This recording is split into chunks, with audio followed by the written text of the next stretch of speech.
વિજ્ઞાન ધોરણ 8 પ્રકરણ 18 હવા અને પાણીનું પ્રદૂષણ pollution of air and water. પહેલી અને બુજો બંને સમાચાર સાંભળવા ખૂબ જ ઉત્સુક હતા કે તાજમહેલ એ દુનિયાની 7 અજાયબીઓમાં સામેલ છે. પરંતુ તેઓ એ જાણીને નિરાશ થયા આ સફેદ આરસના સ્મારક તાજની સુંદરતા તેની આજુબાજુના વિસ્તારના હવાના પ્રદૂષણને લીધે જોખમમાં છે. હવા અને વાયુના પ્રદૂષણ સામે લડવા માટે કશુંક થઈ શકે કે નહીં તે જાણવા તે બંને આતુર હતા. આપણે જાણીએ જ છીએ કે આપણું પર્યાવરણ અગાઉ હતું એવું રહ્યું નથી. આપણા વડીલો તેમના સમયમાં જોવા મળતા ભૂરા આકાશ, સ્વચ્છ પાણી અને તાજી હવાની વાતો કરતા હોય છે. સમાચારોમાં પણ નિયમિત રીતે પર્યાવરણની ઘટતી જતી ગુણવત્તાના અહેવાલ આવતા હોય છે. આપણે આપણી જિંદગીમાં પણ જાતે જ હવા તથા પાણીની ઘટતી જતી ગુણવત્તાનો અનુભવ કરીએ છીએ. ઉદાહરણ તરીકે શ્વાસના રોગથી પીડાતા લોકોની સંખ્યા સતત વધી રહી છે. એ કલ્પના કરતાં જ ધ્રુજારી છૂટી જાય છે કે શુદ્ધ હવા તથા પાણી સંપૂર્ણ રીતે ઉપલબ્ધ જ નહીં હોય. અગાઉના ધોરણમાં તમે હવા તથા પાણીના મહત્વ વિશે શીખી ગયા છો. આ પ્રકરણમાં આપણે આજુબાજુ થતા નુકસાનકારક ફેરફારો તથા આપણા જીવન પર તેની અસરો વિશે ભણીશું. હવાનું પ્રદૂષણ, એર પોલ્યુશન. ખોરાક વગર આપણે થોડા સમય ટકી શકીએ, પરંતુ હવા વિના આપણે થોડી મિનિટ પણ ટકી શકતા નથી. આ સાદી વાસ્તવિકતા આપણને શુદ્ધ હવાનું આપણા માટેનું મહત્વ સમજાવે છે. તમે જાણો છો કે હવા એ વાયુઓનું મિશ્રણ છે. આ મિશ્રણમાં કદના પ્રમાણમાં 78% નાઇટ્રોજન અને 21% ઓક્સિજન હોય છે. ખૂબ ઓછા પ્રમાણમાં carbon dioxide, argon, methane, ozone અને પાણીની વરાળ પણ રહેલા હોય છે. પ્રવૃત્તિ 18.1. ધુમાડા કાઢતી ઈંટની ભઠ્ઠી પાસેથી નીકળતી વખતે તમે તમારા નાકને ઢાંક્યું હશે અથવા ભીડભાડવાળા રસ્તા પરથી પસાર થતી વખતે ખાંસી ખાધી હશે. તમારા અનુભવને આધારે નીચે દર્શાવેલા સ્થળોની હવાની ગુણવત્તાની સરખામણી કરો. બગીચો તથા વ્યસ્ત રસ્તો, રહેણાંકવાળો વિસ્તાર અને ઔદ્યોગિક વિસ્તાર. દિવસના જુદા જુદા સમયે વ્યસ્ત ટ્રાફિકની ચોક્કસ જગ્યાએ નોંધ લો. ઉદાહરણ તરીકે વહેલી સવારે, બપોરે અને સાંજે. ગામડું અને નાનું શહેર. ઉપરની પ્રવૃત્તિઓમાં તમારું એક અવલોકન વાતાવરણમાં જોવા મળતા ધુમાડાના પ્રમાણના ફેરફાર વિશેનું હશે. તમે જાણો છો કે ધુમાડો ક્યાંથી આવ્યો હશે? આવા પદાર્થોનો વાતાવરણમાં ઉમેરો થવાથી તેમાં પરિવર્તન આવે છે. જ્યારે હવા આવા અનિચ્છનીય પદાર્થોથી દૂષિત થાય છે અને સજીવ તથા નિર્જીવ બંને પર નુકસાનકારક અસર કરે છે, ત્યારે તેને હવાનું પ્રદૂષણ કહે છે. હવા કઈ રીતે પ્રદૂષિત થાય છે? How does air get polluted? જે પદાર્થો હવાને પ્રદૂષિત કરે છે તેને વાયુ પ્રદૂષકો, એર પોલ્યુટન્ટ્સ કહે છે. કેટલીકવાર આવા પદાર્થો કુદરતી સ્ત્રોતમાંથી જેવા કે જંગલની આગ કે જ્વાળામુખીના ફાટવાથી આવે છે. અમુક માનવ પ્રવૃત્તિઓ દ્વારા પણ વાતાવરણમાં પ્રદૂષકો ઉમેરાય છે. વાયુ પ્રદૂષકોના સ્ત્રોતમાં કારખાના, વિદ્યુત મથકો, વાહનોના ધુમાડા અને બળતણના લાકડા તથા છાણાના દહનનો સમાવેશ થાય છે. પ્રવૃત્તિ 18.2. તમે સમાચાર પત્રમાં વાંચ્યું હશે કે દિન પ્રતિદિન બાળકોમાં શ્વાસના રોગોનું પ્રમાણ વધી રહ્યું છે. તમારા અડોશ પડોશના ઘરોમાં તથા મિત્રોમાં કેટલા બાળકો શ્વાસ સંબંધિત મુશ્કેલીઓથી પીડાય છે તેની એક મોજણી સર્વે હાથ ધરો. હવાના પ્રદૂષણથી શ્વાસની ઘણી બધી સમસ્યાઓ સર્જાય છે. ચાલો પ્રદૂષિત હવામાં રહેલા પદાર્થો કે પ્રદૂષકોને શોધી કાઢીએ. શું તમે નોંધ્યું છે કે આપણા શહેરમાં વાહનોની સંખ્યા કેટલી ઝડપે વધી રહી છે? વાહનો ખૂબ ઊંચી માત્રામાં પ્રદૂષકો જેવા કે carbon monoxide, carbon dioxide, nitrogen oxide અને ધુમાડો ઉત્પન્ન કરે છે. પેટ્રોલ અને ડીઝલ જેવા બળતણના અપૂર્ણ દહન થવાથી કાર્બન મોનોક્સાઇડ ઉત્પન્ન થાય છે. તે ઝેરી વાયુ છે. તે રુધિરની ઓક્સિજન વહન કરવાની ક્ષમતા ઘટાડે છે. તમે જાણો છો, દિલ્હીમાં નોંધણી થયેલા વાહનોની જો એકની પાછળ એક લાઇન કરવામાં આવે, તેની લંબાઈ વિશ્વની સૌથી લાંબી 2 નદીઓ નાઇલ અને એમેઝોનની કુલ લંબાઈ જેટલી જ અંદાજિત થાય. બુજોને ખાસ કરીને શિયાળા દરમિયાન વાતાવરણમાં કોઈ ધૂંધળું ગાઢ સ્તર જોવાનું યાદ છે, જેને ધુમ્મસ એટલે કે સ્મોગ કહે છે, જે ધુમાડા તથા ઝાકળનું બનેલું હોય છે. ધુમાડામાં નાઇટ્રોજનના ઓક્સાઇડ હોઈ શકે છે, જે અન્ય વાયુ પ્રદૂષકો તથા ઝાકળ સાથે જોડાઈને ધુમ્મસ બનાવે છે. ધુમ્મસને લીધે શ્વાસની તકલીફો જેવી કે અસ્થમા, ઉધરસ તથા બાળકોમાં વીઝિંગ, શ્વાસ મારફતે હવા અંદર બહાર જાય ત્યારે અવાજ ઉત્પન્ન થવાની તકલીફ પ્રેરે છે. ઘણા ઉદ્યોગો પણ હવાના પ્રદૂષણ માટે જવાબદાર છે. સલ્ફર ડાયોક્સાઇડ અને નાઇટ્રોજન ડાયોક્સાઇડ જેવા વાયુ પ્રદૂષકોના મુખ્ય સ્ત્રોત પેટ્રોલિયમ રિફાઇનરીઓ છે. વિદ્યુત મથકોમાં વપરાતા કોલસા જેવા બળતણના દહનને લીધે સલ્ફર ડાયોક્સાઇડ ઉત્પન્ન થાય છે. તે શ્વાસ સંબંધિત મુશ્કેલીઓ ઉત્પન્ન કરે છે તથા ફેફસાને કાયમી નુકસાન કરે છે. તમે અશ્મિ બળતણના દહન વિશે પ્રકરણ 5માં ભણી જ ગયા છો. રેફ્રિજરેટર, એર કન્ડિશનર તથા એરોસોલ સ્પ્રેમાં વપરાતા ક્લોરોફ્લોરોકાર્બન્સ CFS પણ અન્ય એક પ્રકારનું પ્રદૂષક છે. CFC વાતાવરણના ઓઝોન સ્તરને નુકસાન પહોંચાડે છે. યાદ કરો કે સૂર્યમાંથી નીકળતા પારજાંબલી અલ્ટ્રાવાયોલેટ કિરણોથી ઓઝોન સ્તર આપણને બચાવે છે. શું તમે ઓઝોન છિદ્ર વિશે સાંભળ્યું છે? તે વિશે જાણવાની કોશિશ કરો. સારી વાત એ છે કે હવે CFCને બદલે ઓછા નુકસાનકારક પદાર્થો વપરાય છે. ઉપર દર્શાવેલ વાયુઓ ઉપરાંત ડીઝલ અને પેટ્રોલને બળતણ તરીકે વાપરતા વાહનો પણ સૂક્ષ્મ કણો ઉત્પન્ન કરે છે, જે હવામાં લાંબા સમય સુધી નિલંબિત એટલે કે જળવાયેલા રહે છે. તેઓ દૃશ્યતા વિઝિબિલિટી ઘટાડે છે. જ્યારે તે શ્વાસમાં જાય છે ત્યારે રોગ પેદા કરે છે. સ્ટીલની બનાવટમાં તથા ખાણ ઉદ્યોગમાં પણ આવા કણો ઉત્પન્ન થાય છે. વિદ્યુત મથકો રાખના સૂક્ષ્મ કણો પેદા કરે છે, જે પણ વાતાવરણને પ્રદૂષિત કરે છે. પ્રવૃત્તિ 18.3 ઉપર દર્શાવેલા પ્રદૂષકોનો ઉપયોગ કરીને કોષ્ટક બનાવો. નીચેના કોષ્ટકમાં તમે વધુ માહિતી પણ ઉમેરી શકો છો. Taj Mahal case study. Case study Taj Mahal. છેલ્લા 2 દાયકાથી ભારતમાં પ્રવાસીઓનું મુખ્ય આકર્ષણ એવો ખૂબ પ્રખ્યાત આગ્રામાં આવેલો તાજમહેલ ચિંતાનો વિષય બન્યો છે. નિષ્ણાંતોએ ચેતવણી આપી છે કે હવામાં રહેલા પ્રદૂષકો તેના સફેદ આરસની ચમક ઝાંખી કરી રહ્યા છે. એટલે કે પ્રદૂષિત હવાથી ખાલી સજીવો જ પ્રભાવિત થાય છે એવું નથી, પરંતુ નિર્જીવ વસ્તુઓ જેવી કે ઇમારતો, સ્મારકો અને પ્રતિમાઓને પણ અસર થાય છે. આગ્રા અને તેની આસપાસ આવેલા ઉદ્યોગો જેવા કે રબર પ્રોસેસિંગ, વાહન ઉદ્યોગ, રસાયણો અને ખાસ કરીને Mathura oil refinery sulphur dioxide અને નાઇટ્રોજન ડાયોક્સાઇડ ઉત્પન્ન કરવા માટે જવાબદાર છે. વાતાવરણમાં રહેલી પાણીની વરાળ સાથે આ વાયુઓ પ્રક્રિયા કરીને સલ્ફ્યુરિક એસિડ તથા નાઇટ્રિક એસિડ બનાવે છે. આ એસિડ વરસાદ સાથે નીચે પડીને વરસાદને એસિડિક બનાવે છે, જેને એસિડ વર્ષા કહે છે. એસિડ વર્ષાને લીધે સ્મારકનો આરસ ખવાઈ જાય છે. આ ઘટનાને આરસનો કેન્સર, માર્બલ કેન્સર પણ કહે છે. નિલંબિત સ્થગિત કણો જેવા કે મથુરા ઓઇલ રિફાઇનરી દ્વારા ઉત્સર્જિત થયેલા સૂક્ષ્મ કણો એ આ આરસને પીળો પાડવામાં ફાળો આપ્યો છે. તાજને બચાવવાના બહુવિધ પગલાં સુપ્રીમ કોર્ટે લીધા છે. તેમણે ઉદ્યોગોમાં સ્વચ્છ બળતણ જેવા કે CNG, કોમ્પ્રેસ નેચરલ ગેસ, દબાણયુક્ત કુદરતી વાયુ અને LPG લિક્વિફાઇડ પેટ્રોલિયમ ગેસ, પ્રવાહીકૃત પેટ્રોલિયમ વાયુનો ઉપયોગ કરવાનો આદેશ આપ્યો છે. વધુમાં વાહન વ્યવહારમાં પણ સીસા રહિત પેટ્રોલ વાપરવાની સલાહ આપવામાં આવી છે.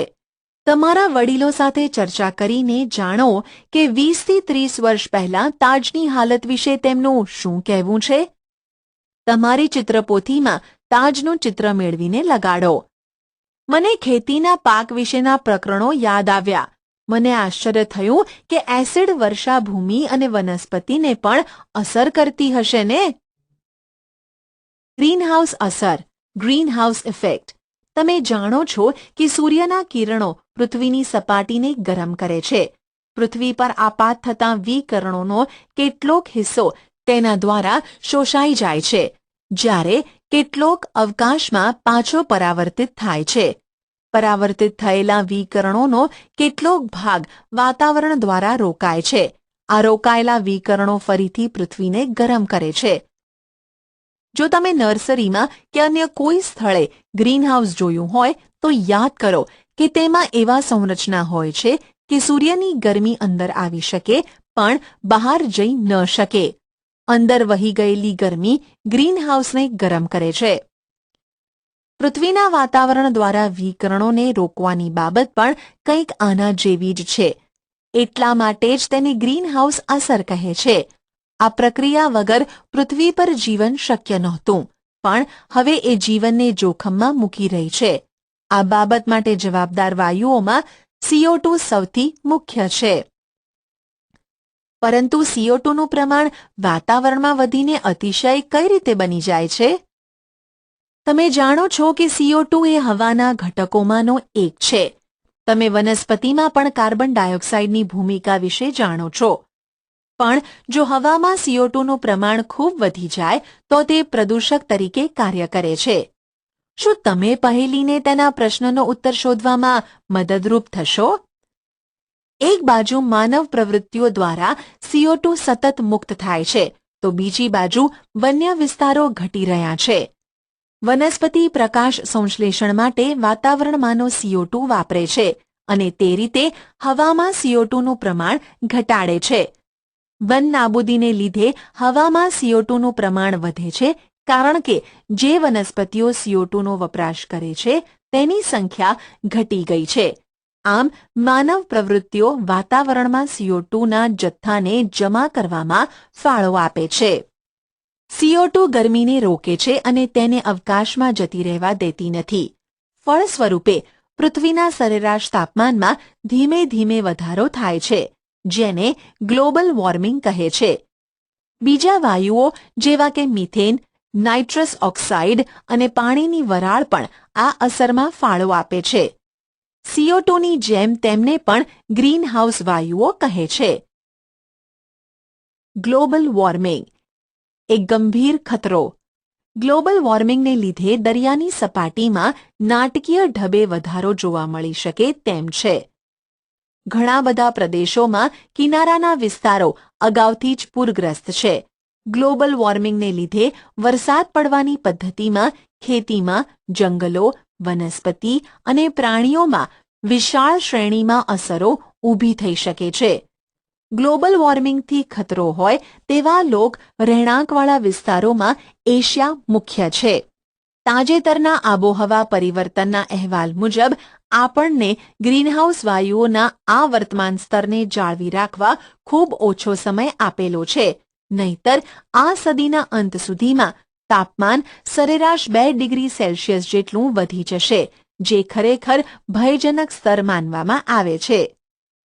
વિશ્વભરની સરકાર માટે ગ્લોબલ વોર્મિંગ એ ચિંતાનો વિષય છે. ઘણા બધા દેશોએ ગ્રીનહાઉસ વાયુઓનું ઉત્સર્જન ઘટાડવાના કરાર કર્યા છે. ધ ક્યોટો પ્રોટોકોલ એ આવો જ એક કરાર છે. બુજો એ જાણીને ખૂબ જ આશ્ચર્યમાં છે કે પૃથ્વીના તાપમાનમાં ફક્ત 0.5 ડિગ્રી સેલ્સિયસ જેટલો નાનો ફેરફાર પણ આટલી ગંભીર અસર ઉત્પન્ન કરી શકે છે. પહેલી તેને જણાવે છે કે તેણે હમણાં જ સમાચારપત્રમાં વાંચ્યું હતું કે હિમાલયમાં આવેલી ગંગોત્રીની હિમશિલા પણ ગ્લોબલ વોર્મિંગને કારણે પીગળી રહી છે. શું થઈ શકે? What can be done? હવાનું પ્રદૂષણ ઘટાડવા આપણે શું કરી શકીએ? હવાના પ્રદૂષણ સામેની આ લડતમાં આપણી પાસે ઘણા સફળ ઉદાહરણો છે. જેમ કે થોડા વર્ષ પહેલા દિલ્હી એ વિશ્વનું સૌથી પ્રદૂષિત શહેર હતું. ડીઝલ તથા પેટ્રોલ વડે ચાલતા વાહનોના ધુમાડાથી તે ઘેરાયેલું હતું. સીએનજી અને સીસારહિત પેટ્રોલ જેવા બળતણનો બદલાવ લેવાનો નિર્ણય કરવામાં આવ્યો. આ પગલાંના પરિણામે શહેરમાં શુદ્ધ હવા જોવા મળી. તમે કદાચ તમારા વિસ્તારના પણ કેટલાક ઉદાહરણોથી પરિચિત હશો, જેમાં હવાનું પ્રદૂષણ ઘટાડવામાં આવ્યું હોય. તેને તમારા મિત્રો સાથે ચર્ચા કરો. શું તમે ફટાકડાને મનાઈ સે નો ટુ ક્રેકર્સ અભિયાન કે જે ઘણી બધી શાળાઓના વિદ્યાર્થીઓ દ્વારા આયોજિત હોય છે તેના વિશે જાણો છો?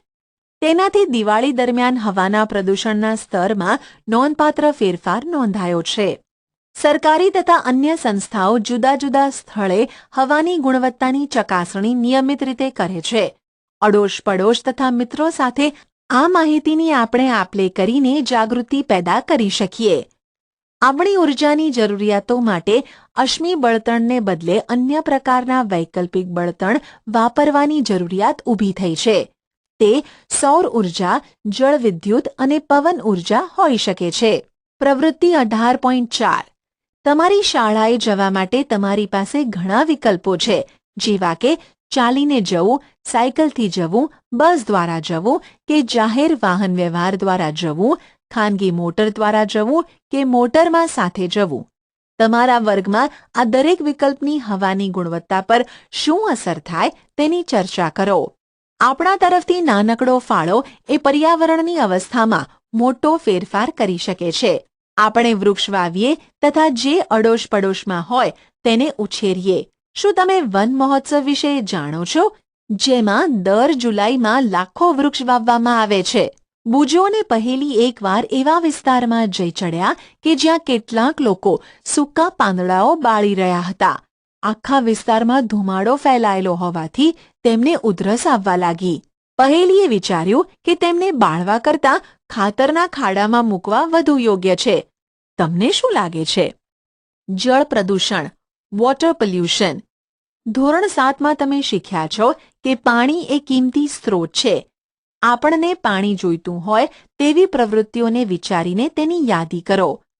આપણે જોયું છે કે વધતી જતી વસ્તી, ઉદ્યોગો તથા ખેત પ્રવૃત્તિઓને લીધે તેનું પ્રમાણ ઘટતું જાય છે. તમે એ પણ શીખ્યા છો કે આપણે કપડાં ધોવા, નહાવા જેવી પ્રવૃત્તિઓ દ્વારા પાણી કઈ રીતે ગંદુ થાય છે. એનો અર્થ એમ થાય કે આપણે પાણીમાં કંઈક પદાર્થ ઉમેરીએ છીએ જે તેની ગુણવત્તા બગાડે છે અને તેની ગંધ તથા રંગમાં ફેરફાર કરે છે. જ્યારે નુકસાનકારક પદાર્થો જેવા કે મળમૂત્રનો બગાડ, ઝેરી રસાયણો, કાદવ વગેરે પાણી સાથે ભળી જાય છે ત્યારે પાણી પ્રદૂષિત થાય છે. જે પદાર્થો પાણીને પ્રદૂષિત કરે છે તેને જળ પ્રદૂષકો કહે છે. પ્રવૃત્તિ 18.5 પાણીના જુદા જુદા નમૂના નળ, તળાવ, નદી, કૂવા અને સરોવરમાંથી એકઠા કરો.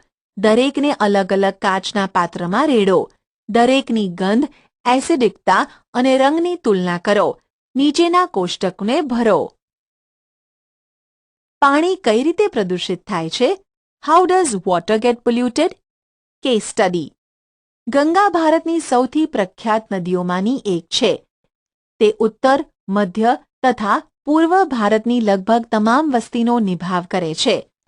લાખો લોકો તેમની રોજિંદી જરૂરિયાતો તથા આજીવિકા માટે તેના ઉપર આધારિત છે. World wide fund for nature WWF દ્વારા તાજેતરમાં થયેલા એક અભ્યાસને આધારે ગંગા વિશ્વની 10 મુખ્ય ખતરાજનક નદીઓમાંની એક છે. આપણે આ અવસ્થાએ પહોંચવાનું એક કારણ એ છે કે ગામ અને શહેરો કે જ્યાંથી નદી વહે છે ત્યાંથી તેમાં મોટા જથ્થામાં કચરો, મળમૂત્ર, મૃતદેહો અને બીજી ઘણી નુકસાનકારક વસ્તુઓ સીધી જ નદીમાં ઠાલવીએ છીએ. હકીકતમાં તો નદી ઘણી જગ્યાએ મૃત થઈ ગઈ છે, જ્યાં પ્રદૂષણનું સ્તર એટલું ઊંચું છે કે તેમાં કોઈ પણ જલીય જીવન ટકી શકતું નથી. નદીને બચાવવા માટે એક આશાસ્પદ કાર્યક્રમ જેનું નામ ગંગા એક્શન પ્લાન છે તે 1985માં શરૂ કરવામાં આવ્યો. તેનો હેતુ નદીમાંથી પ્રદૂષણનું સ્તર ઘટાડવાનો છે. જો કે વધતી જતી વસ્તી તથા ઔદ્યોગિકરણ આ સશક્ત નદીને સુધરી ન શકે તે હદે નુકસાન કર્યું છે. ચાલો આ પરિસ્થિતિને સમજવા એક યોગ્ય ઉદાહરણ જોઈએ. ઉત્તર પ્રદેશના કાનપુર પાસે ગંગાનો સૌથી વધુ પ્રદૂષિત હોય તેવો વિસ્તાર આવેલો છે. ઉત્તર પ્રદેશના સૌથી વધુ વસ્તી ધરાવતા શહેરમાં કાનપુર મોખરે છે. લોકો પાણીમાં નહાતા, કપડાં ધોતા અને ગંદકી ફેલાવતા જોવા મળે છે. તેઓ નદીમાં કચરો, ફૂલ, દેવી દેવીઓની મૂર્તિ તથા જૈવ અવિઘટનીય નોન બાયોડિગ્રેડેબલ પોલિથીન બેગ, પ્લાસ્ટિકની કોથળીઓ ફેંકે છે. કાનપુરમાં પાણીનો જથ્થો સરખામણીમાં ઓછો છે તથા પાણીનો પ્રવાહ પણ ખૂબ ધીમો છે. વધુમાં કાનપુરમાં 5,000થી પણ વધુ કારખાના છે, જેમાં ખાતર, ડિટર્જન્ટ, ચામડું તથા રંગના કારખાનાનો સમાવેશ થાય છે. આ ઔદ્યોગિક એકમો ઝેરી રાસાયણિક કચરો નદીમાં છોડે છે. ઉપરની માહિતીને આધારે નીચેના પ્રશ્નોના જવાબ વિશે વિચારો. નદીના પ્રદૂષણ માટે જવાબદાર પરિબળો કયા છે? ગંગાને તેની પૌરાણિક ગરિમા અપાવવા કયા પગલાં લેવા જોઈએ? કચરાના નિકાલ વગેરે નદીમાંના સજીવ પર કઈ રીતે અસર કરે છે? ઘણા ઉદ્યોગો નદી તથા ઝરણામાં નુકસાનકારક રસાયણો છોડે છે. તેના ઉદાહરણોમાં ઓઇલ રિફાઇનરીઓ, કાગળના કારખાના, કાપડની તથા ખાંડની મિલ તથા રાસાયણિક ફેક્ટરીઓ છે. આ ઉદ્યોગો પાણીમાં રાસાયણિક પ્રદૂષણ ફેલાવે છે. જે રસાયણો છોડવામાં આવે છે તેમાં આર્સેનિક, સીસુ અને ફ્લોરાઇડ્સ હોય છે, જે વનસ્પતિ અને પ્રાણીઓ માટે ભારે ઝેરી હોય છે. તેને અટકાવવાના ઉપાયો છે. ઉદ્યોગોએ કચરાનો નિકાલ કરતા પહેલા તેના પર પ્રક્રિયા કરવી જોઈએ, પરંતુ મોટે ભાગે નિયમોનું પાલન થતું નથી. અશુદ્ધ પાણી પણ ભૂમિને અસર કરે છે. આથી તેની એસિડિકતા તથા તેના કૃમિની વૃદ્ધિ વગેરેમાં ફેરફાર થાય છે. અગાઉ પ્રકરણમાં આપણે પાકના રક્ષણ માટે જંતુનાશકો તથા નીંદણનાશકોના મહત્વ વિશે શીખ્યા. જો કે આ બધા જ રસાયણો પાણીમાં દ્રાવ્ય થઈને ધોવાઈ જાય છે તથા ખેતરોમાંથી જળાશયોમાં ભળે છે. તેઓ જમીનમાં ઉતરીને ભૂગર્ભ જળને પણ પ્રદૂષિત કરે છે. શું તમે એવા તળાવ જોયા છે કે જેમાં પુષ્કળ લીલ ઉગતી હોવાને લીધે દૂરથી લીલા દેખાય છે? આવું થવાનું કારણ ખેતરોમાં ખૂબ વધારે જથ્થામાં રસાયણોનું ધોવાણ છે, જે લીલના વિકાસ માટે પૌષ્ટિક દ્રવ્યનું કામ કરે છે. એકવાર લીલ મૃત થાય ત્યારે તે વિઘટકો માટે ખોરાકના કામમાં આવે છે. જળાશયમાંથી પુષ્કળ ઓક્સિજન વપરાઈ જાય છે, જેને લીધે ઓક્સિજનના સ્તરમાં ઘટાડો થાય છે, જે જલીય સજીવોનું મૃત્યુ પ્રેરે છે. પ્રવૃત્તિ 18.6 યાદ કરો. ધોરણ 7માં તમારા વિસ્તારમાં મળમૂત્રના નિકાલની પ્રયુક્તિ શોધી કાઢી હતી. શું તમને યાદ છે કે મળમૂત્રનો કચરો કઈ રીતે ઘરમાંથી એકઠો થતો હતો અને ત્યારબાદ તે ક્યાં જતો હતો? કેટલીક વાર પ્રક્રિયા કર્યા વગરનો જ મળમૂત્રનો કચરો સીધો જ નદીમાં ફેંકવામાં આવે છે, જેમાં ખાદ્ય પદાર્થોનો કચરો, ડિટર્જન્ટ, સૂક્ષ્મ જીવાણુઓ વગેરે હોય છે. શું મળમૂત્ર દ્વારા ભૂગર્ભ જળ પ્રદૂષિત થાય છે? કઈ રીતે? મળમૂત્રથી ગંદા થયેલા પાણીમાં બેક્ટેરિયા, વાયરસ, ફૂગ અને પરોપજીવીઓ હોય છે, જેને લીધે કોલેરા, ટાઇફોઇડ અને કમળો જેવા રોગ થાય છે. સસ્તન પ્રાણીઓના મળમાં રહેલા બેક્ટેરિયા એ પાણીની ગુણવત્તાના સૂચક છે. જો પાણીમાં આવા બેક્ટેરિયા હોય તો તેનો મતલબ એ થાય કે તે મળયુક્ત પદાર્થોથી પ્રદૂષિત થયેલું છે. જો આવું પાણી આપણા દ્વારા વાપરવામાં આવે તો વિવિધ ચેપી રોગ થઈ શકે છે. તમે જાણો છો, ગરમ પાણીમાં પણ પ્રદૂષક હોઈ શકે. હકીકતમાં આ પાણી કારખાનાનું અને વિદ્યુત મથકોનું હોય છે. તે નદીમાં છોડવામાં આવે છે. તે જળાશયનું તાપમાન વધારે છે, જે તેમાં રહેતા પ્રાણીઓ અને વનસ્પતિ ઉપર ઉલટી એટલે કે વિપરીત અસર કરે છે. પીવાલાયક પાણી શું છે અને તે કઈ રીતે શુદ્ધ થાય છે? What is potable water and how is water purified? પ્રવૃત્તિ 18.7 ચાલો રોજબરોજની સામાન્ય વસ્તુઓમાંથી વોટર ફિલ્ટર બનાવીએ. પ્લાસ્ટિકની એક બોટલ લો તથા તેને મધ્યમાંથી 2 ભાગમાં કાપી નાખો. ઉપરના ભાગને નીચેના ભાગમાં ઉલટો રાખીને ગરણી તરીકે વાપરો. તેમાં નીચે પેપર નેપકિન કે પાતળા કપડાનું સ્તર, પછી રૂ, રેતી અને કાંકરા એમ ક્રમિક સ્તર બનાવો.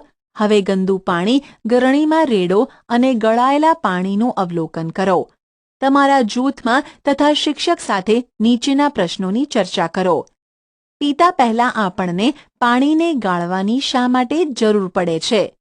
તમારું પીવાનું પાણી તમે ક્યાંથી મેળવો છો? પ્રદૂષિત પાણી પીવાથી આપણને શું થાય? બુજો ખૂબ જ ઉદાસ છે.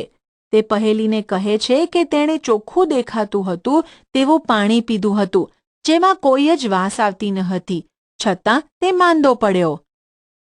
પહેલીએ તેને સમજાવ્યું કે જે પાણી ચોખ્ખું દેખાતું હોય તેમાં પણ રોગજન્ય સૂક્ષ્મ જીવાણુઓ તથા દ્રાવ્ય અશુદ્ધિઓ હોય છે. તેથી એ જરૂરી છે કે પાણીને પીતા પહેલા શુદ્ધ કરવામાં આવે. ઉદાહરણ તરીકે ઉકાળવું. જે પાણી પીવા યોગ્ય હોય છે તેને પીવાલાયક પાણી કહે છે. તમે જોયું હશે કે કઈ રીતે જુદી જુદી ભૌતિક અને રાસાયણિક પ્રક્રિયાઓ પાણીને જળાશયોમાં છોડે તે પહેલા સીવેજ ટ્રીટમેન્ટ પ્લાન્ટમાં પાણીને શુદ્ધ કરવા માટે મદદ કરે છે.